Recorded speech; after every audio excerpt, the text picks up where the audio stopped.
Another trade that happened a while back, Miles Bridges is heading to the Phoenix Suns. Let's talk about it. So Miles Bridges is heading to my Phoenix Suns. The Suns get Miles Bridges, they get a 2029 first-round pick, and they get a second-round pick. And then Charlotte gets Grayson Allen and Royce O'Neal, and then they get like a 2033 first-round pick. Totally unprotected.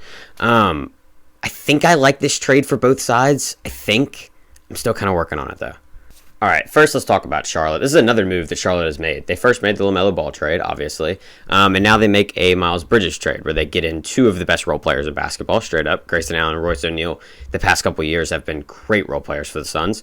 And then you get a 2033 unprotected first-round pick, which do not sniff at that pick. We have no clue where Phoenix is going to be in 2033. Like, that is for 7 years away.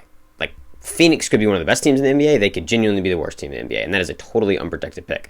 So that's pretty good value. But it's another move that just feels kind of weird, right? Like, I just don't understand what Charlotte is trying to do. Now, I get it. You get Grayson Allen and Royce O'Neal, who both totally fit the system for what Charlotte wants to do.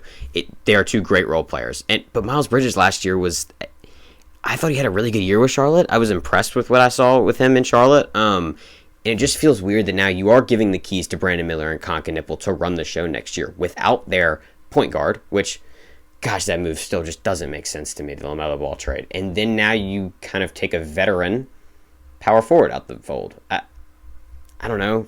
You're just relying a lot on Con and Brandon Miller to be good next year, really good next year.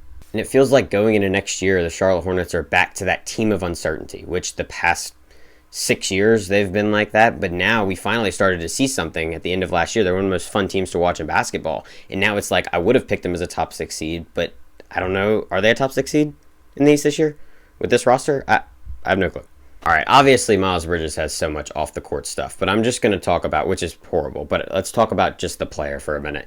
I am interested to see him in this Phoenix lineup because they kind of lacked some athleticism last year, like a little bit, and this brings an athletic, rim-running, fun power forward who can shoot at times.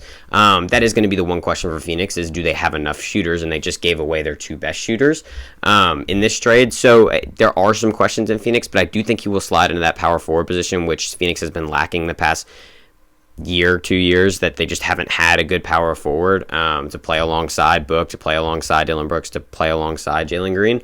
Now they have a good power forward, and he's athletic, and he's fun to watch. It might bring some excitement to the Valley.